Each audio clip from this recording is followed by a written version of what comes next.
இன்றே டவுன்லோட் செய்து உங்கள் ஃபேவரட் ஷோக்களை என்ஜாய் பண்ணுங்க. You bloody rascal, you crook, சரியான ஃப்ராட் டெரரிஸ்ட். உனக்கு காதல்னா என்னன்னு தெரியுமா? உனக்கு ஒரு அடி கொடுத்தன்னு வையே, நீ தரையில விழுறதுல அதுக்கப்புறம் வாழ்க்கையில எந்திரிக்கவே மாட்டேன். ரொம்ப ஓவரா பேசுறீங்க. மரியாதை கொடுத்ததுனால நான் இங்க நிக்கிறேன். கல்யாணம் நடக்க போகுது, அதனால தான் சைலண்டா இருக்கேன். இல்லனா உனக்கே தெரியும், என்னோட பேரு பல்வீந்தர். எனக்கு நிறைய முகங்கள் இருக்கு, அதுல 2 முகத்தை தான் பாத்துருக்க. பாக்குறியா? பாக்குறியான்னு சொல்லு. அப்படியா? சரி காட்டு, வாடா. ஆயுஷ், இத பாருங்க சார், உங்களுக்கு கஷ்டமா இருக்குன்னு எனக்கு தெரியுது. ஆனா இதுதான் சார் உண்மை. லக்ஷ்மி கூட கல்யாணம் நடக்கும், இதை யாராலையும் தடுக்க முடியாது. சரி, இவ்வளவு பேசுறீங்களே, லக்ஷ்மியே ஓகேன்னு சொல்லிட்டால, அப்புறம் நீங்க குறுக்க வந்து என்ன பிரயோஜனம் இருக்கு சொல்லுங்க? என்ன, கல்யாணம் நடக்கும், அதுவும் பேண்டு வாத்தியத்தோட செம்மையா நடக்கும், பாருங்க. அப்புறம் இன்னொரு முக்கியமான விஷயம், அவளை சந்தோஷமா வச்சுப்பேன். ரிஷியை விட நல்லா வச்சுப்பேன். இது என்னுடைய வாக்கு.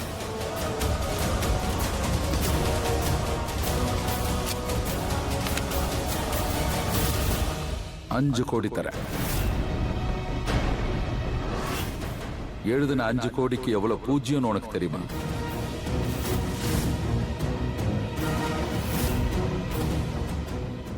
எடுத்துக்கோ, எடுத்துக்கிட்டு கண்காணா தூரத்துக்கு போயிடு. நீ இங்க இருக்கவே கூடாது.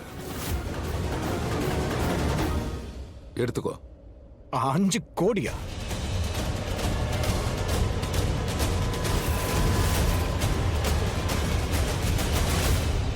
$5 கோடி எழுதியிருக்கேன். இவ்வளவு பணம் கிடைக்கும்னு கனவுல கூட நினைச்சிருக்க மாட்டேன், அப்படிதானே? எடுத்துக்கோ, எடுத்துக்கிட்டு இடத்த காலி பண்ண. அப்புறம் லக்ஷ்மியோட வாழ்க்கையில குறுக்க வரக்கூடாது.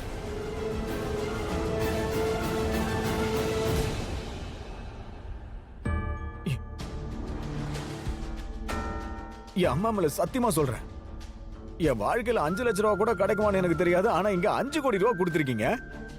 லக்ஷ்மியை கல்யாணம் பண்ணிக்க கூடாதுன்றதுக்காக நீங்க எனக்கு 5 கோடி ரூபாய் என்ன வேலை பேசுறீங்க?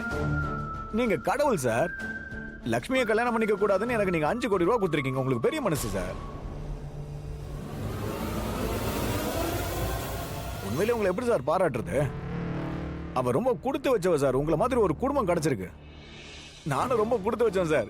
என் கைக்கு இப்ப லக்ஷ்மி வந்தாச்சு. என் தலையெழுத்து இப்ப நல்லா இருக்குன்னு நினைக்கிறேன் சார். எல்லாத்துலயும் ஜெயிச்சிரும் போல இருக்கு சார். நான் இப்ப ஒரு ஜோசியரை பார்த்தேன். அவன் சொன்னா என் வாழ்க்கையில ஒரு அருமையான பொண்ணு வரப்போகுதுன்னு. அந்த பொண்ணு உன் வாழ்க்கையில வந்தா உன் வாழ்க்கை அப்படியே படிப்படியா மேல போகும்னு சொன்னாரு. பாருங்களேன், வந்துருச்சு. இனிமே டென்ஷன் ஆகாதீங்க. சந்தோஷமா லக்ஷ்மியை நான் கூட்டிட்டு போறேன். ஒரு வீடு வாங்குறேன், கார் வாங்குறேன், அவளை சந்தோஷமா வச்சுக்கிறேன். உங்களுக்கு எந்த பிரச்சனையும் கொடுக்க மாட்டேன். இது என்னோட சத்திய வாக்கு.